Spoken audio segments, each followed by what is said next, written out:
দর্শক, এই মুহূর্তে ডেঙ্গু পরিস্থিতির খবর জানবো, কুমিল্লার খবর জানবো। জাহিদুর রহমান কুমিল্লা থেকে আমার সঙ্গে যুক্ত হয়েছেন। জাহিদ, কুমিল্লাতে ডেঙ্গু পরিস্থিতির সার্বিক কি খবর থাকছে, কি বলছেন স্বাস্থ্য বিভাগের মানুষজন? তানভীর, কুমিল্লায় আসলে ডেঙ্গুর যে চিত্র সেটা দেখেছি যে কিছুদিন পর পর বৃদ্ধি পায় এবং আবার কমেও যায়। তো এক্ষেত্রে আসলে বলা যায় যে বিগত সময়ে আসলে এমন চিত্র কিন্তু কুমিল্লার মানুষজন দেখেনি যে এটা এ পর্যন্ত। আমি বুঝি নির্মাণের শিল্প, সালাম স্টিল বোঝে ডিউরেবিলিটি। সালাম স্টিল, মোস্ট ডিউরেবল স্টিল। বিশেষ করে জুন জুলাইয়ের দিকে যেটা আসলে সবচেয়ে বেশি প্রাদুর্ভাব থাকতো, ডেঙ্গু আক্রান্তের হার বেশি থাকতো, সেটা কিন্তু এখন এই অক্টোবরে এসেও কিন্তু কিছুটা বেড়েছে।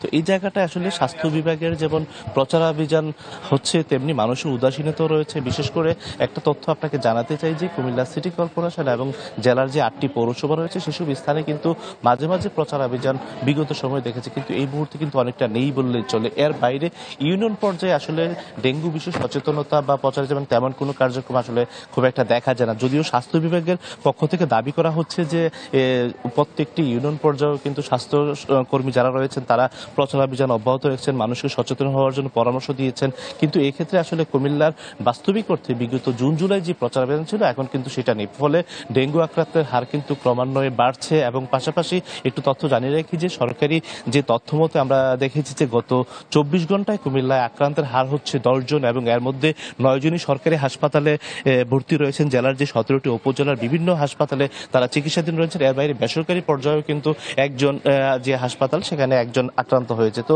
সব মিলিয়ে চলতি বছরের শুরু থেকে এ পর্যন্ত 1757 জন রোগী শনাক্ত হয়। এর মধ্যে আপনার 1760 জনই কিন্তু আপনার চিকিৎসা নিয়ে তারা বাড়িতে ফিরে গেছেন। এছাড়া কুমিল্লার দাউদকান্দি এলাকায় বিগত সময় এই বছরের জুন জুলাইয়ের দিকে আমরা দেখেছি যে 6 জন রোগী আক্রান্ত হয়ে সেখানে তারা মারা গেছেন। এবং সেখানে কিন্তু তারপর থেকে স্বাস্থ্য বিভাগ এবং প্রশাসনের যারা কর্মকর্তা রয়েছেন তারা কিন্তু সেখানে প্রচারাভিযান এবং অন্যান্য যে সেবা কার্যক্রম সেটা অব্যাহত রেখেছেন। বিশেষ করে মশক নিধনের ক্ষেত্রেও কিন্তু সিটি কর্পোরেশন এবং পৌরসভা কর্তৃপক্ষগুলো কিন্তু বেশ পিছিয়ে রয়েছেন। সাধারণ মানুষ অভিযোগ করেছেন যে মাঝে মাঝে ফগার মেশিন দিয়ে বিভিন্ন স্থানে ডেঙ্গু যে সব লার্ভা পাওয়া যায় সেসব স্থানে কিন্তু দেখা যেত যে অভিযান পরিচালনা করত, কিন্তু বিগত সময়ে এই অভিযানটা কিন্তু বর্তমানে আর পরিচালনা করা হচ্ছে না। ফলে কিন্তু ডেঙ্গুর যে লার্ভা বিভিন্ন জায়গায় সেটা জমাট বাঁধা পানি সেখানে কিন্তু সৃষ্টি হচ্ছে। ফলে কিন্তু সাধারণ মানুষ ডেঙ্গুতে আক্রান্ত হয়ে হাসপাতালে যাচ্ছেন এবং সেখানে দেখা যাচ্ছে কেউ কেউ জীবন নিয়ে ঝুঁকির মধ্যে পড়তে হচ্ছে। পরবর্তীতে তাদেরকে আশঙ্কাজনক অবস্থায়